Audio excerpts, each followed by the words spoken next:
하나님 말씀 창세기 44장 1절입니다. 요셉이 그의 집 정직에게 명하여 이르되 양식을 각자의 자루에 운반할 수 있을 만큼 채우고 각자의 돈을 그 자루에 넣고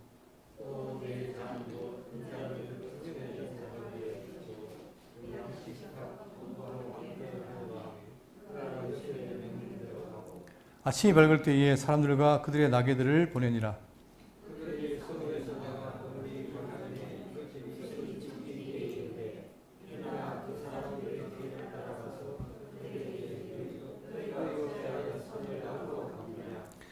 이것은 내 주인이 가지고 마시며 늘 점치는 데에 쓰는 것이 아니냐. 너희가 이같이 하여 하니 악하도다 하라.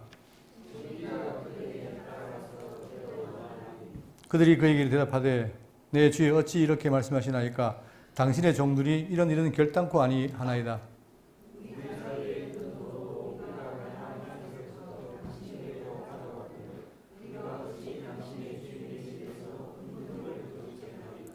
당신의 종들 중 누구에게서 발견되든지 그는 죽을 것이요 우리는 내 주의 종들이 되리이다.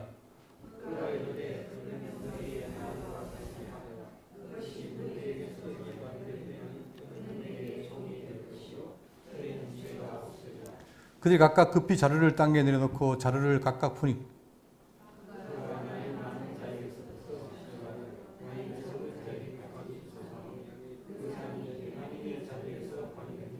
다 같이요. 그들이 옷을 찢고 각기 짐을 나귀에 싣고 성으로 돌아가니라. 아멘. 우리는 지난 시간에 이제 43장을 통해서 1차적으로 식량을 구해왔죠. 와가지고 이제 좀 세월이 지나니까 다 먹게 됐습니다. 다 먹으니까 다시 이제 애국으로 식량을 구하러 가야 되는데 문제는 뭐냐면 지금 그 요셉의 요구가 뭐였습니까? 반드시 누굴 데려와라. 막내 동생을 데려와라. 그죠?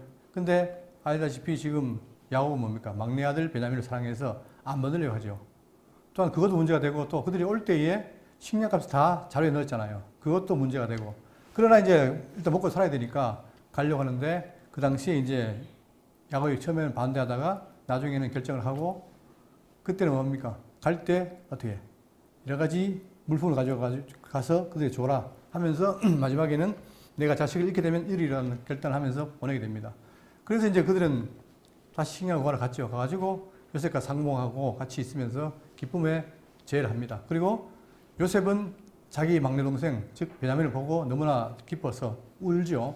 자, 그리고 이제 그 끝에 장면이 뭐였냐면 43장 31절에 얼굴을 씻고 나와서 그 정을 억제하고 음식을 차려야 하며 그들이 요셉에게 따로 차리고 그 형제들에게 따로 차리고 그와 함께 먹는 애굽 사람에게도 따로 차리니 애굽 사람은 히브리 사람과 같이 먹으면 부정을 이었더라. 지난번 설명드렸지만 자, 히브리 사람들은 제물인 소를 먹지만 그러나 애굽 사람들은 뭡니까? 애굽 사람들은 소를 신으로 보기 때문에 안 먹잖아요. 서로 그 때문에 굉장히 싫어했잖아요. 자, 그들이 요셉 앞에 앉던 때 그들의 나이에 따라 앉히니 그들이 서로 이상히 여겼더라. 요셉이 자기 음식을 그들에게 주되 베냐민에게는 다른 사람보다 5배나 주매 그들이 마시며 요셉과 함께 즐거워했더라. 이제 서로 상봉해서 기쁨의 잔치를 벌이고 서로 나눴는데 그리고 이제 44장 1절에 뭐냐면 우리말은 없지만 그리고라는 와우라는 접수가 있습니다. 그래서 이제 이 두 개의 내용이 연결되는데 자, 지극하면 그리고 그가 명령하였다. 자, 지금까지 잔치를 벌이다가 이제 뭡니까? 명령했단 말은 44장에는 다른 게 전개되는데 이 44장은 결국 2차 시험이 됩니다. 그래서 요셉은 그들을 시험하기 위해서 명령을 하게 되죠. 그게 연결되는 겁니다. 그러니까 이제 문제는 이 내용이 떨어진 것이 아니라 이어져 있다는 사실을 말해주고 있습니다. 본문을 보시면 1절에 요셉이 그의 집 정직에게 명하여 이르되 양식을 각자의 자루에 운반할 수 있을 만큼 채우고 각자의 돈을 그 자루에 넣고 자 1차 때 마찬가지로 곡식을 채워라. 그 다음에 또 돈도 다시 집어 넣어라 이거죠. 물론 그들이 와가지고 다시 돈을 줬지만 요셉은 뭡니까? 다시 집어 넣어라. 그렇게 해서 이제 정직에게 명했습니다. 자, 그러니까 2절. 또 내 잔 그 은잔을 그 청년의 자루 아기에 넣고 그 양식값 돈도 함께 넣어라 하며 그가 요셉의 명령대로 하고. 자, 그런데 또 다른 게 뭐냐면은 이번에는 뭐예요? 내 잔, 곧 은잔을 자, 자기가 문제 쓰는 잔이 있는데 그 은잔이에요. 그 잔을 그 청년의 자루에 넣고 그 청년이 누굽니까? 바로 베냐민이죠. 막내. 베냐민의 자루에 넣고 그 그 양식 돈도 함께 넣으라 하며 그가 요셉의 명령대로 하고 지금 요셉은 나름대로 계략을 세우는데 자 지금 어쨌든 간에 그들에게 뒤집어 씌우기 위해서 뭡니까? 은자를 넣어라. 왜? 그게 드러나면 발각 때문에 어떻게 됩니까? 그들이 범죄가 드러나니까 그렇게 해서 했을 때 자 이게 이제 요게 은잔입니다. 은잔. 이것은 그냥 먹을 때 쓰는 게 아니라 물을 부어가지고 점을 칠 때 사용하는 건데 이게 은잔이죠. 아침이 밝을 때에 사람들과 그들의 가게들을 보내니라. 아침 일찍 그를 보냅니다. 그들이 성읍에서 나아가 멀리 가기 전에 요셉이 청지기에게 이르되 일어나 그 사람들의 뒤를 따라가서 그들에게 이르기를 너희가 어찌하여 선을 악으로 갚느냐. 그러고는 어떻게 됩니까? 자 넣은 거는 요셉이 시켜서 청지기에 넣었는데 그 넣는 걸 빌미로 해서 가서 그들을 뒤집어 씌워라. 즉 너희가 어찌하여 선을 악으로 갚느냐라고 해라. 이렇게 명한 겁니다. 자 지금 여기서 보시면 청지기는 뭐예요? 요셉이 시킨 대로 하는 거죠. 자 이것은 내 주인이 가지고 마시면 늘 점치는 데 쓰는 것이 아니냐. 너희가 이같이 하여 악하도다. 자 그들은 이제 떠나면서 그냥 각 곡식을 가져갔고 거기에 돈이 들었는지도 모르고 또 베냐민 그 속에 은잔이 있는지도 몰라요. 그냥 가는 거예요. 가는데 지금 청지기가 하는 말이 뭐냐면 왜 너희들이 이같이 해서 악한 짓을 했느냐라고 하니까 전혀 아니라는 거죠. 그러면서 하는 말이 뭐냐면 자 청지기가 그들에게 따라가서 그대로 말하니 여러분 이걸 보시면은 이게 이제 청지기의 자세인데 지금 우리가 아브라함 때도 엘리에셀이 뭡니까? 주인이 한 말을 그대로 잘 따랐죠. 그것처럼 지금 여기도 요셉의 청지기도 자기 주인 요셉이 하는 말을 그대로 잘 따르잖아요. 이것은 뭘 말하냐면 우리 다 청지기예요.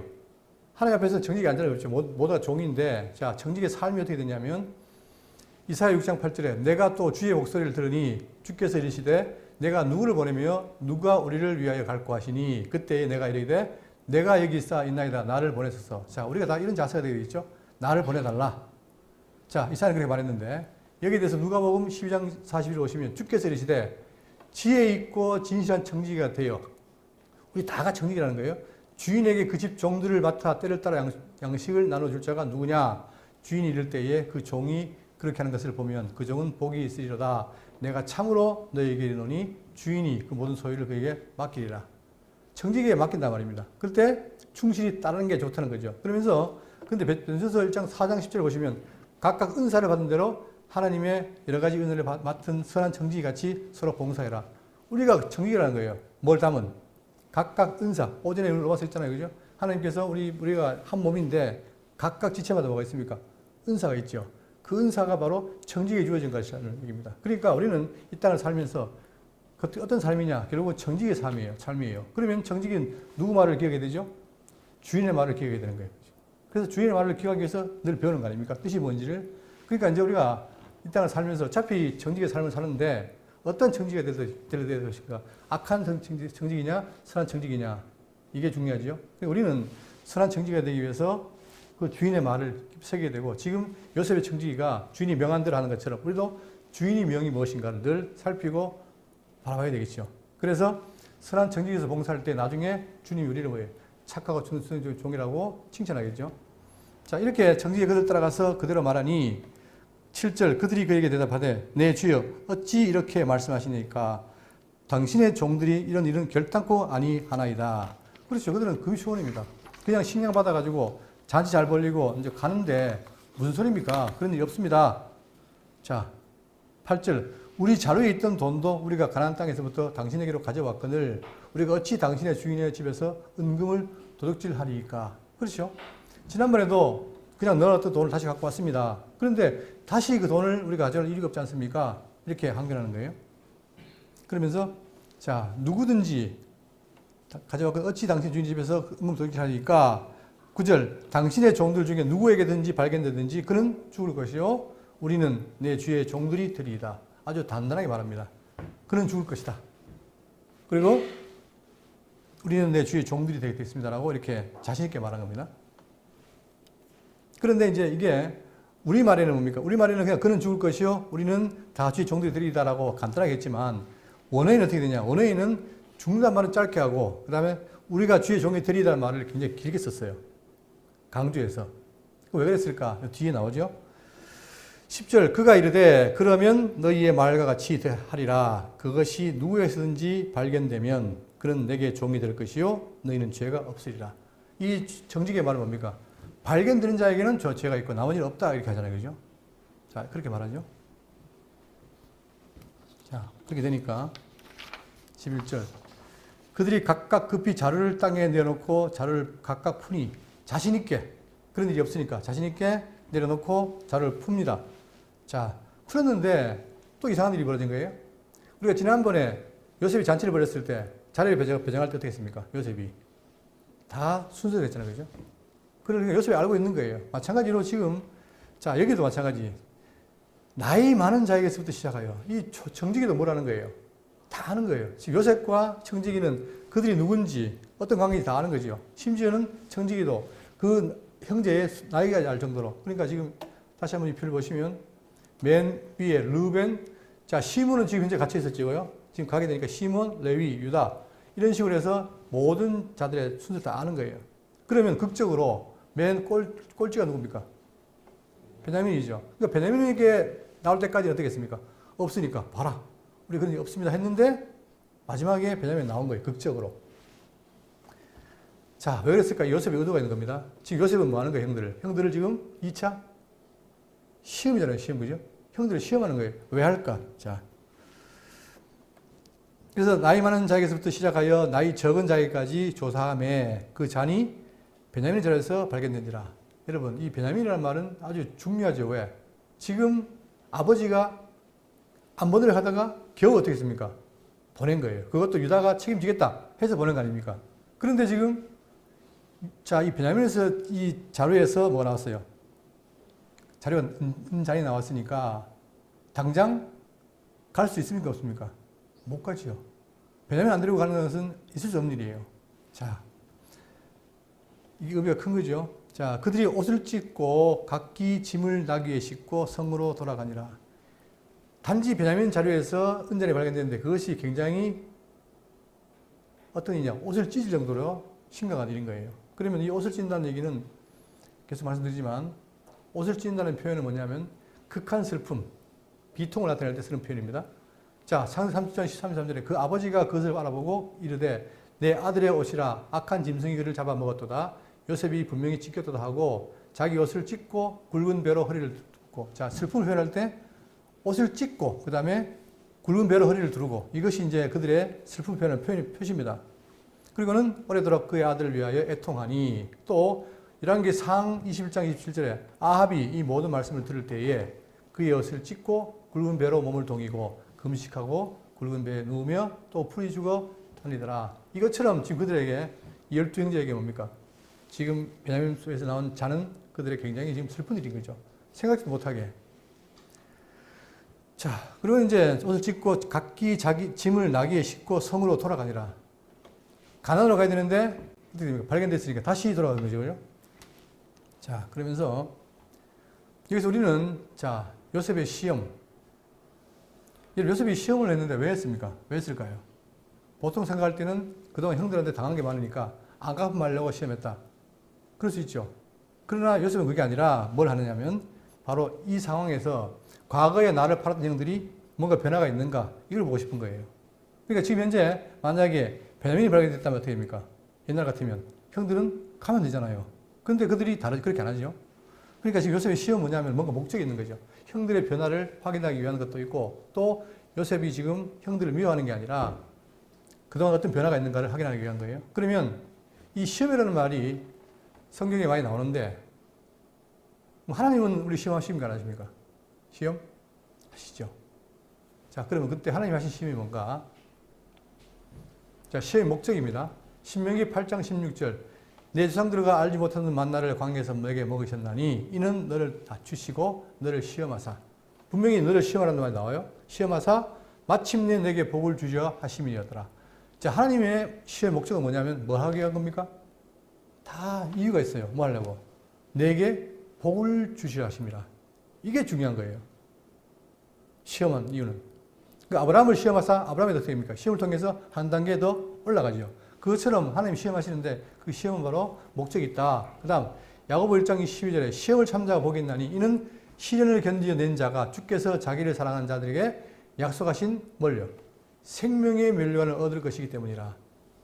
바로 시험을 통해서 뭐가요? 생명의 멸류관이 주어진 거예요. 또 베드로전서 1장 4장 12절에 사랑하는 자들아 너희를 연단하려고 오는 불시험이 있는데 그 시험을 이상한 일을 당하는 것처럼 여기지 마라.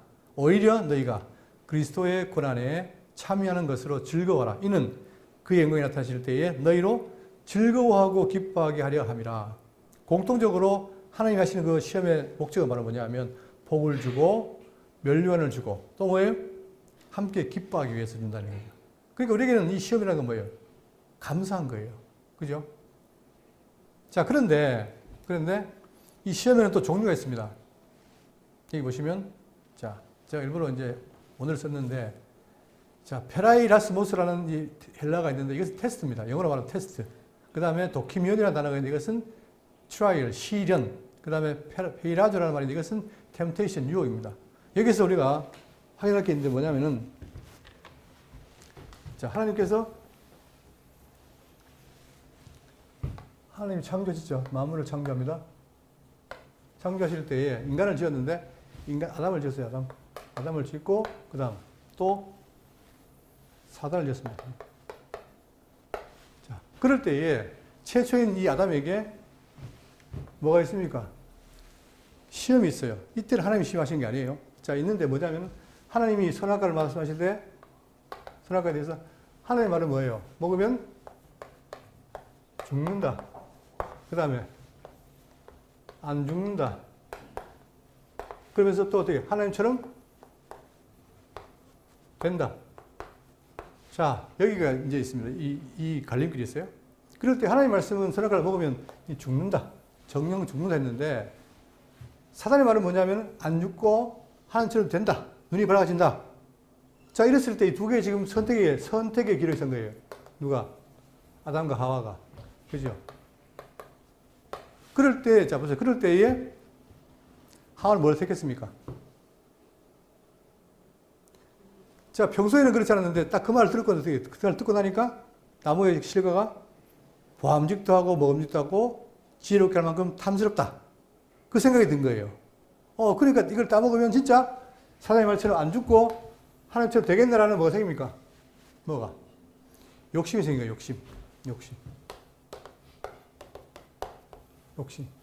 욕심이 생기니까 어떻게 했어요? 선악과를 따 먹은 거예요. 그죠? 따 먹었어요. 따 먹으니까 놀랍게도 사는 게 아니라 하나님의 말씀처럼 죽어버린 거예요. 그죠? 자, 이게 인간이.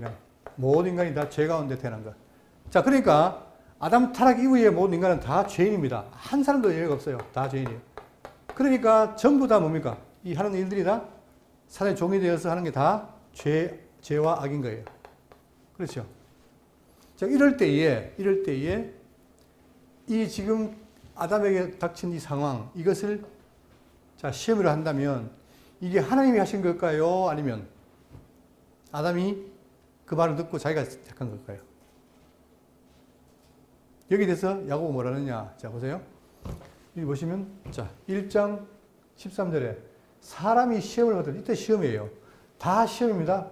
이 단어도 시험이고, 이것도 시험이고, 다 시험이에요. 다 시험을 표현하는데, 자, 여기 보시면 사람이 시험을 받을 때에 내가 하나님께 시험을 받는다 하지 말지니, 아까 한다 그랬잖아요. 그죠? 지금 이때 하는 거 아니라는 거예요. 그러면서 하나님은 악에게 시험을 받지도 아니하시고, 친히 아무도 시험하지 아니하시느니라 할 때 시험은 바로 뭐냐? 그게 뭐라고요? 이 단어가 temptation, 유혹이라는 거예요. 유혹. 자, 유혹은 누가 했습니까? 아까 여기서. 누가 한 거예요? 하나님은 죽는다 말만 하고 계셨는데 사단이 와서 뭡니까? 유혹을 한 거예요. 그죠? 그때에 아담은 그걸 유혹을 듣고 욕심을 따먹은 거죠. 그래서 여기 보시면 자, 사람이 시험을 받는 것은 자기 뭐에 이끌려? 욕심에 이끌려 미혹됨이니 욕심이 잉태한 즉 죄를 낳고 죄가 장성한 즉 사망을 낳느니라. 그러면 이 말은 누구에 해당됩니까? 이 말은 아담에게 해당돼요. 왜? 우리는 날 때부터 뭡니까? 이미 죄를 갖고 났잖아요. 그러나 아담은 아직 죄인이 아니에요. 아닌데 이 말에 욕심이 생기니까 따먹자 말자 뭐가 된 겁니까? 죄인이 된 거예요. 그래서 그 죄의 대가로 죽은 겁니다. 다. 그렇죠? 자, 그런데 이렇게 죽은 자들을 예수 그리스도 와서 구속으로 말미암아 어떻게 되냐? 우리를 살려요. 살렸을 때 어떻게 되냐? 완전히 죽었던 우리가 이제 내 속에 두 마음이 생깁니다. 과거의 죄의 마음도 있고, 그 다음 하나님 향한 의의 마음도 있는 거예요. 두 마음이. 이 두 개가 서로 뭡니까? 싸우지요. 그럴 때에 우리는 뭐예요? 성령의 소욕이 나를 이끌어서 결국 궁극적으로는 승리하게 된다. 그것이 바로 성도의 삶인 겁니다. 그러니까 우리는 여기서 과거에 여전히 내가 죄를 짓지만, 그러나 거기에 따라가는 게 아니라, 과거에 이렇게 살았는데, 이제는 점점 말씀 통해서 위로 나아가는 거죠. 그죠? 그때 내가 하는 게 아니라 성령께서 와서 나를 인도해서 간다는 얘기예요. 그렇죠? 자, 그런데 왜 그러면 이때는 시험하시느냐? 이때는 왜 시험하냐면, 이 시험을 통해서 어떻게 해요? 우리를 점점 승리하게 하기 위해서 주는 시험이에요. 이건 시험이에요. 그러니까 이 시험하고 이 시험은 달라요. 그죠? 하나님께서는 뭐냐? 우리를 시험하실 때는 우리에게 복을 주고 더 좋게 하기 위해서 주는 건 있지만, 그러나 우리의 죄를 짓게 하기 위해서 죄가 되는 유혹은 한다. 안 한다는 게 성경의 진술이에요. 그러니까 이 두 번째는 트라이얼은 뭐냐면, 이렇게 우리가 시험을 당할 때에, 광야 생활할 때 뭐가 있습니까? 믿는 자로서 어려움이 있잖아요. 그 시련을 갈 때 말할 때 바로 이게 도키미온이에요. 그러면 정리하시면 하나님을 유혹하지 않는다. 그 시험은 없다. 그러나 우리에게 우리 더 성장하기 위한 시험은 존재하지요. 그게 있어요. 그렇기 때문에 이걸 보면 뭐냐? 하나님 죄 짓게 한다는 말은 성립이 됩니까? 안 됩니까? 안 되죠. 그냥 맡기는 건 가능하지만 짓게 하지 않습니다. 그건 우리의 욕심에 따라서 하는 것인데, 아담이 그렇게 욕심에 져버린 거예요. 아담 하나가 졌지만 그 결과로 못 인류가 다 뭡니까? 죄인이 된 거예요. 그래서 사람들이 그러잖아요. 내가 죄를 안 지었는데 왜 나보고 죄인을 합니까? 라고 항변할 수 있지만, 그러나 하나님 입장에서 뭡니까? 이 아담이 죄인 된 이후에 출생한 모든 인간은 다 뭐다? 다 죄인이라는 거예요. 이거는 아무도 여기 예외가 될 수 없는 거예요. 그래서 그걸 죄 아래 뭐 했다? 출생했다 하는 거죠. 그죠? 그러니까 우리는 이 두 가지 구분해서 지금 우리에게는 뭐가 있냐? 장차 내 신앙이 성숙해서 마지막에 가서 하나님의 은혜를 받는 시험은 있지만, 이런 유혹은 더 이상 없다. 그리고 실제로 내가 죄인으로 태어났으니까 결국은 내 속에 유혹이 있죠. 그러니까 날마다 싸워요. 질 때도 있고 이길 때도 있고 싸우잖아요. 그죠? 그러나 나를 내버려 둬버리면 어떻게 됩니까? 100점 100% 져요. 그런데 누가 있을 때? 성령의 나라 하여금 이기게 할 때만 우리 이기잖아요. 그죠? 이게 기독교 윤리라는 얘기입니다. 자, 그렇기 때문에 지금 요셉도 인간이지만 형들을 어떻게 시험하는 거죠. 왜? 형들이 얼마나 변했느냐, 이걸 확인하기 위해서. 그래서 결국은 어떻게 해요? 요셉이 형을 해하는 게 아니라 그걸 확인하고 서로 눈물 흘리고 기뻐하고 나아가잖아요. 자, 그래서 이 시험에 대한 의미를 우리가 좀 살폈으면 좋겠고, 많은 사람들이 이제 하나님 죄짓게 한다 이런 말도 쉽게 하는데 그렇지 않습니다. 절대 그렇지 않습니다. 14절입니다. 유다와 그 형제들이 요셉의 집에 이르니 요셉이 아직 그곳에 있는지라 그의 앞에서 땅에 엎드리니. 자, 여기서 이제 다시 형 집으로 왔어요. 와가지고 이제 요셉이 아직 그곳에 있는지라. 당연히 있지요. 왜? 형이 뭐 했습니까? 지금 시험하고 있으니까 당연히 있어야 되죠. 자, 와서 그의 앞에 엎드리니. 여러분, 이 엎드리니 이 말이 반복이 됩니다. 근데 놀랍게도 이것은 뭐예요? 하나님의 언약이 이루어진 거라고 했죠. 자,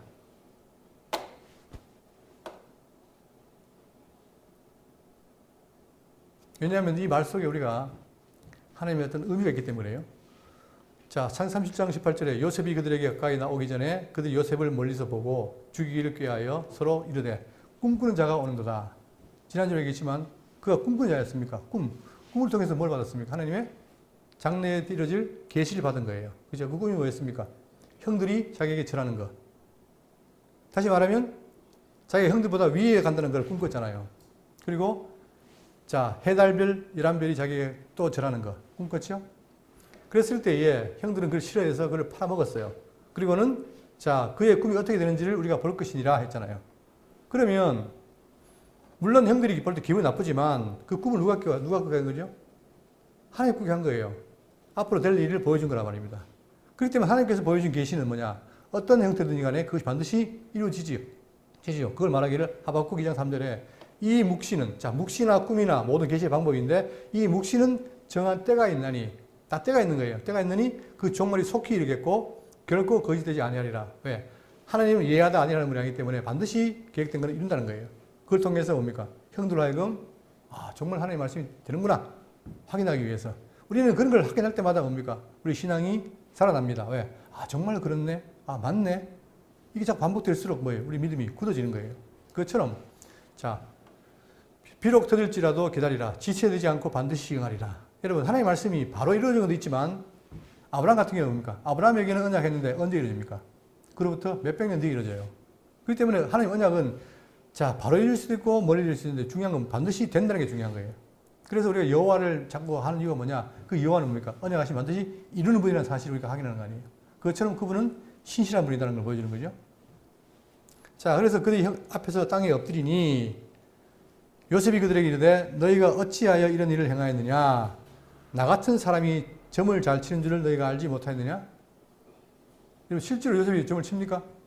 아니에요. 이건 지금 형들을 시험하기 위해서 이제 만들어낸 거죠. 오히려 점을 치는 게 아니라 누구? 이 요셉은 하나님을 잘 경외하고 그의 모든 것을 의탁하는 자 아닙니까? 계시를 받고. 자, 유다가 말하되 우리가 내 주께 무슨 말을 하오리이까? 무슨 설명을 하오리이까? 우리가 어떻게 우리의 정직함을 나타내리이까? 하나님의 종들의 죄를 죄악을 찾아내셨사오니 우리와 이 잔이 발견된 자 다 내 주의 노예가 되겠나이다. 여기서 뭐가 차이가 있어요? 과거의 유다와 지금 유다가 차이가 있죠. 과거는 어떻게 했습니까? 자기들만 편하면 되고 빠졌잖아요. 그리고 요셉을 팔았잖아요. 근데 지금은 하나가 된 거예요. 그죠? 그래서 하는 말이 뭐냐면 우리와 이 잔이 발견된 자가 어떻게 다 이제 뭐 형제가 뭡니까? 하나라는 거예요. 과거는 요셉이 시려가 팔았는데 지금은 뭡니까? 그 요셉의 동생인 베냐민이 하나라는 거예요. 그러니까 누구 책임이 아니라 다 하나입니다. 다 내 주의 노예가 되겠나이다. 결국은 뭐예요? 그 책임을 누가 같이 지겠다는 거죠. 자, 창세기 30장 6절에 요셉이 그들에게 이르되 청하건대 내 꾼 꿈을 들으시오. 우리가 밭에서 곡식단을 먹더니 아까 얘기했잖아요. 이 전하는 꿈. 결국 이게 뭡니까? 요셉의 뭐가 된다? 종이 된다는 사실이죠. 그러니까 지금 그들이 주의 노예가 되겠나이다는 말도 엎드려 절하는 거나 이렇게 말하는 거나 다 하나님의 약속이 그대로 이루어지는 거예요. 그리고 이 형들이 뭘 합니까? 지금 잘못된 책임을 지러 가죠. 여러분 지금 우리가 예수 믿고 살다가 범죄를 저지르잖아요. 그럴 때 양상이 두 가지입니다. 하나는 어떻게 돼요? 하나는 짓게 했으니까 지었지라고 뻔뻔한 사람이 있고, 한 사람은 아 정말 내가 부족하구나 하고 자기를 돌이키고 반성하는 사람이 있습니다. 어떻게 맞을까요? 당연히 두 번째죠, 그죠? 근데 여러분 그게 참 그게 생각 잘못하면 그럴 수 있어요. 왜? 하나님 죄짓게 했으니까 그렇다고 하는 사람들은 절대 뭐라 합니까? 자기 죄를 인정하지 않아요. 그런데 우리가 알다시피 자 유명한 성군 다윗이 어떻게 했어요? 밧세바를 범하고 어떻게 했습니까? 그 죄를 나단이 고하니까 바로 숙였죠. 그리고는 눈물을 흘리고 자 시편 51편 3절에 무릇 나는 내 죄가를 아오니 내가 항상 내 앞에 있나이다. 그걸 고백하는 거예요. 이게 고백하고 매달릴 때 어떻게 하면 하나님의 사함이 있지만 그러나 나는 그런 죄 없습니다. 지금 우리가 이 시국에 전 국민이 지금 뭘 분노합니까? 잘못한 걸 신을 안 하는 거예요. 예? 이게 지금 얼마나 이게 나라 국가적으로 그렇고 어려운 겁니까? 그것처럼 신앙이 되는 간에 자기의 죄를 고백하면은 거기다 뭐가 있어요? 사람들이 동정과 용서가 있는데 그렇지 않으면 계속해서 어떻게 됩니까? 비난이 쏟아지고 시끄럽잖아요. 마찬가지로 우리 신앙인도 어떻게 돼요? 자기 죄가가 발견될 때 물론 죄를 질 수밖에 없죠. 우리가 지금 죄인 몸을 입고 있기 때문에 그렇기 때문에 항상 은혜를 바라고 그분의 도움을 받아야 되는데 지었을 때 어떻게 되느냐? 그것을 항상 하나님 앞에서 용서를 구하고 그런 마음으로 나가는 것이 신앙의 모습이다. 그런데 잘못된 사람들은, 잘못 이해한 사람들은 난 책임이 없다. 제가 지금까지 살아오면서 제가 굉장히 존경하고 좋아했던 분들이 다 공통점이 뭐냐면 책임을 안 지려고 그래요. 근데 그 사람들은 그러니까 저도 그러더라고요. 저도 책임 안 지려고 그러고. 왜? 책임지는 게 쉽지 않습니다. 그러나 내가 내 죄를 알고 책임질 때 또는 고백할 때 어떻게 돼요? 그 죄에 대한 사함이 있는 거 아니겠어요? 자, 성경 어떤 사람을 말하느냐, 어떤 인물을 말하느냐, 바로 이런 사람. 자기 죄를 지었을 때 해결하는 사람. 그러나 신약 성경에 보면 바리새인들 보면 어떻습니까? 절대 그들은 그런 게 없어요. 목만 뻣뻣하고. 그러나 성경이 말하는 신앙인들은 그런 삶이 아니다. 말씀을 통해서 자기를 돌아보고 자기의 잘못을 확인하고 용서를 구하고 이것이 올바른 신앙인의 모습인데 우리가 지금 살아가면서 같은 기독교 내에도 자기를 돌아보는 사람이 있는가 하면 그렇지 않은 사람들이 너무 많다는 거예요. 왜냐? 아까도 얘기했지만 지금 온 분야에 모든 정치, 사회, 경제 중요한 분야에 누가 있어요? 기독교인들이 포진해 있어요. 그런데 오히려 기독교라는 분들이 기독교라는 명칭을 갖고 뭡니까? 인정하지 않고 고집을 써요. 이것은 그냥 무늬만 기독교를 뿐이지 실제로 기독교 진리를 잘 알지 못한다는 걸 볼 수 있죠. 예레미야 14장 20절에 여호와여 우리의 악과 우리 조상의 죄악을 인하여 인정하나이다. 자, 인정하나이다. 여러분 이 말이 쉬운 것 같지만 굉장히 쉬워 보이지만 어렵습니다. 그런데 누구만 정말 진정 하나님의 사랑을 받은 자만이 이런 고백할 수 있는 거예요. 우리 성도님들도 살아가면서 죄를 안 지을 수가 없습니다. 우리는 다 죄 덩어리잖아요. 그럴 때에 그분이 우리를 덮어주는 건 뭐냐? 우리의 죄를 인정하고 고백할 때. 그죠? 그럼에도 불구하고 오늘 많은 기독교인, 이름은 기독교인이지만 뻔뻔하게 사는 사람들이 많다. 그럼 우리는 그들을 본받을 게 아니라 우리는 다른 길을 가야 된다는 사실. 자, 지금 형들은 이러한 세월 지나가지고 그들은 뭐냐? 바로 이걸 깨달은 거예요. 그래서 우리와 이 잔이 발견된 자가 다 주의 노예가 되겠나이다. 이렇게 고백하는 거죠.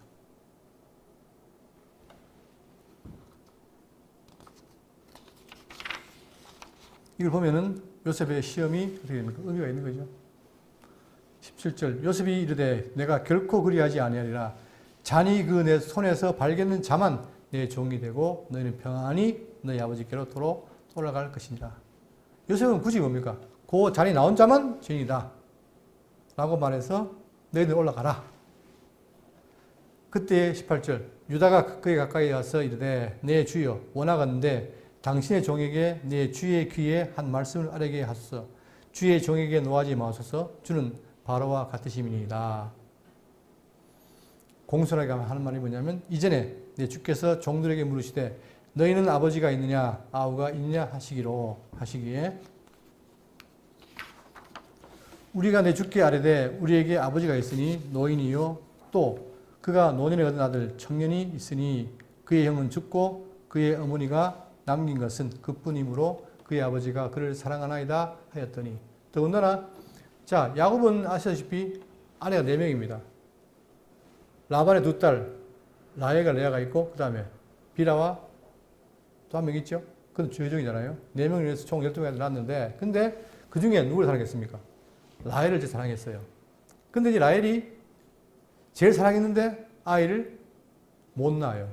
그리고는 마지막에 11번째 요셉을 낳고 끝에 누구 낳습니까? 베냐민을 낳는데 나타가 죽어요. 자, 35장 창세기 35장 16절에 그들이 베들레에서 길을 떠나 에브랏, 지금의 베들레입니다.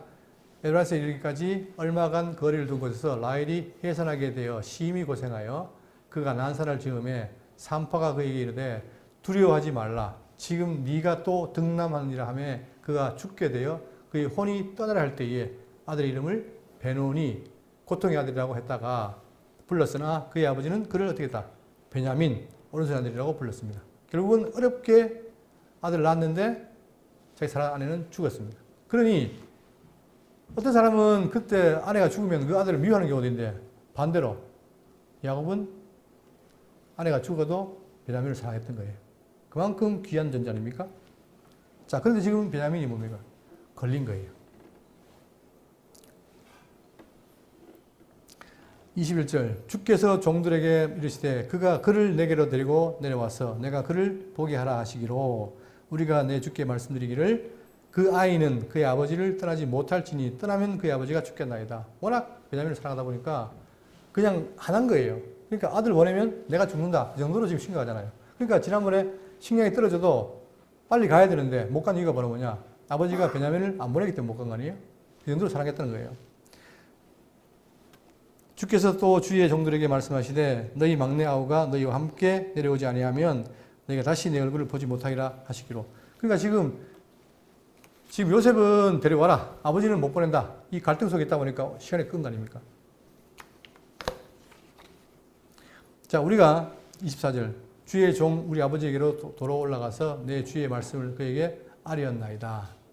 그 후에 우리 아버지가 다시 가서 곡물을 조금 사오라 하시기로. 자, 두 번째 이제 가게 된 거 아니에요? 그런데 하시기로 우리가 이르되 우리가 내려갈 수 없나이다. 우리 막내 아우가 함께 가면 내려가려니와 막내 아우가 우리와 함께 가지 아니하면 그 사람의 얼굴을 볼 수 없음이니이다. 자, 상황을 얘기한 거죠. 가려면 식량 구하려면 배를 가야 되고 안 그러면 다 죽습니다. 이래도 죽고 저래도 죽습니다. 자, 그러니까 27절. 주의 종 우리 아버지가 우리에게 이르되 너희도 알거니와 내 아내가 내게 두 아들을 낳았으나 하나는 내게서 나갔으므로 내가 말하기를 틀림없이 시켜 주겠다 하고 내가 지금까지 그를 보지 못하거늘 너희가 이 아이도 내게서 데려가려 하니 만일 재해가 그 몸에 미치면 나의 흰 머리를 슬퍼하며 수월로 데려가게 하리라. 그러니까 만약에 막내 아들이 어떻게 되면 나는 뭐예요? 지옥에 갈 만큼 괴롭고 슬프다. 그걸 표현한 거죠. 아버지의 생명과 아이의 생명이 서로 하나로 묶여 있거늘. 자, 바로 이게 어떻게 보면은 뭡니까? 이 지금 신약의 교회에 있는 우리 성도의 생명이 어떻게 됩니까? 하나로 묶여 있다는 거예요. 그래서 에베소가 말하기를 우리는 뭐로 사랑의 띠로 하나 됐다 말하죠. 이런 말들이 여러분 신약에 나오는 말들이 전부 다 추상적입니다. 여러분 사랑의 띠가 보여요, 안 보여요? 안 보여요. 그런데 성경은 뭐예요? 사랑의 띠로 묶여 있잖아요. 그죠? 그러면 우리가 이걸 이해하기 위해서 어떻게 되냐? 그냥 이 손으로 안 돼요. 결국 머리로 이해할 수밖에 없어요. 왜? 이게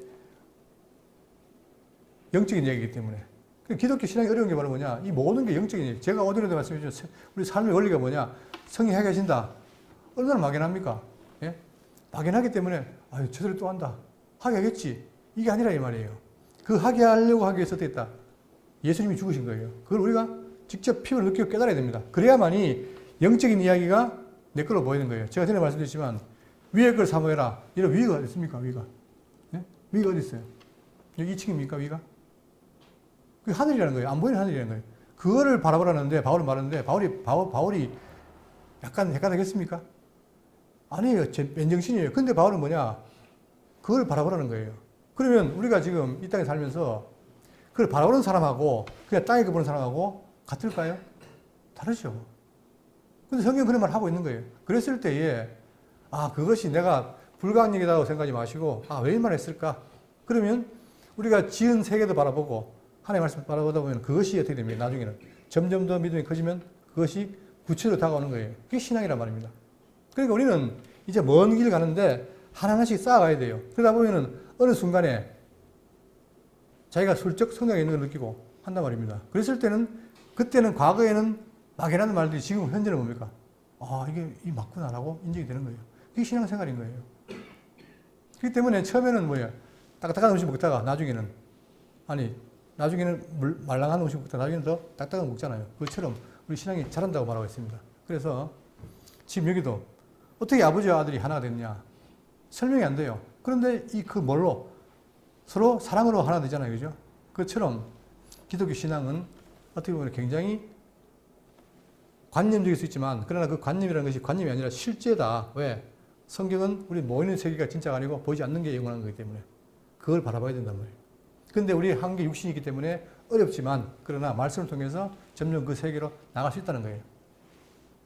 제가 강조드리지만 자, 아버지의 생명과 아이의 생명이 서로 하나로 묶여 있거늘 이제 내가 주의 종 우리 아버지에게 돌아갈 때에 아이가 우리와 함께 하지 않으면 아버지가 아이의 없음을 보고 죽으리니.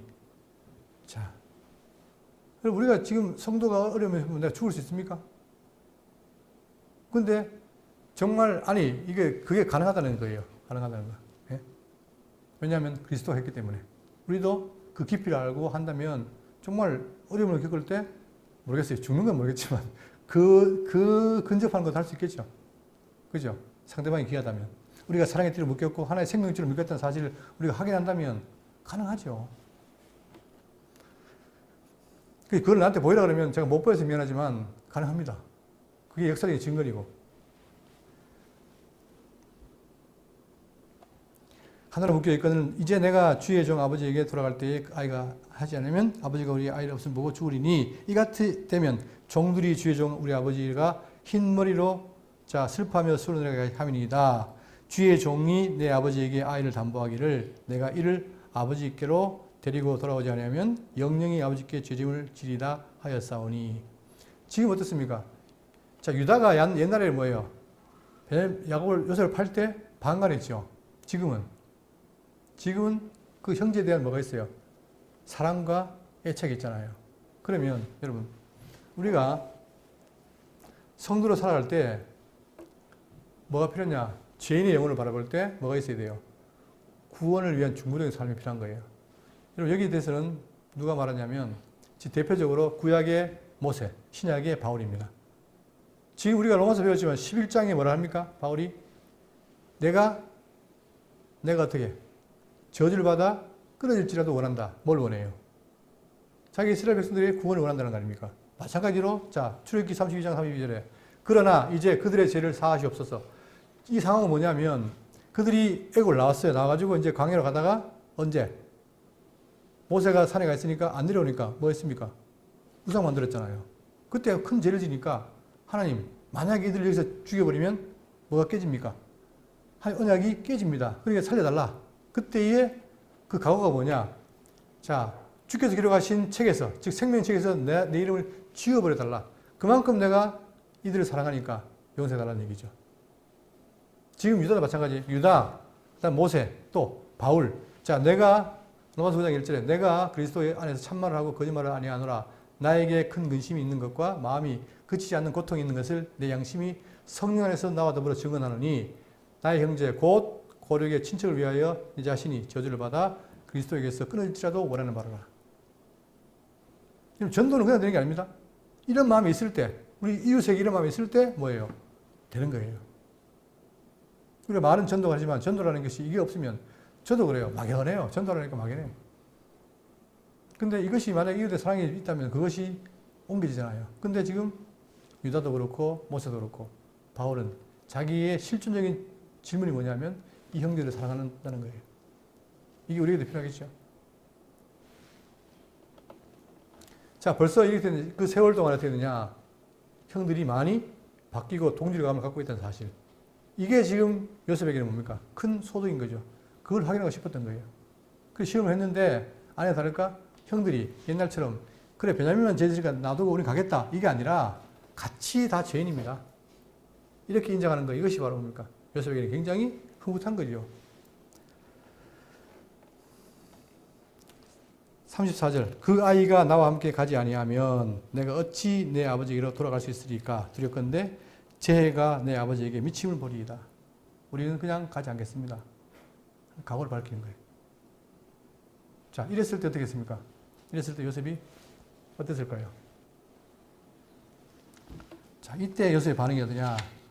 맛보기를 하고 오늘 마치겠습니다. 45장 1절. 자, 요셉이 시종하는 자들 앞에서 그 정을 억제하지 못하여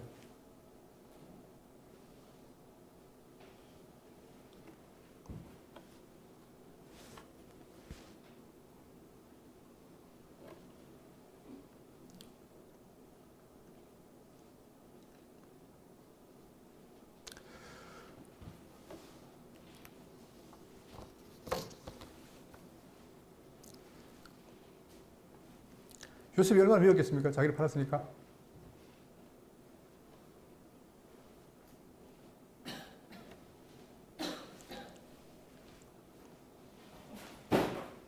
근데 이 시험을 통해서 이제 형들의 어떤 모습을 발견하고 마음이 격한 거예요. 억제하지 못하여 소리질러 모든 사람을 자기에게서 물러나게 하고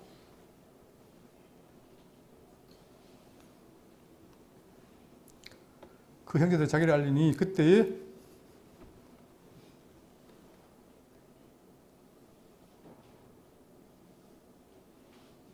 네, 오늘 자 요셉의 심리를 한번 마음속에 느껴보시고 오늘 강의를 마치도록 하겠습니다. 기도하겠습니다. 아버지 하나님,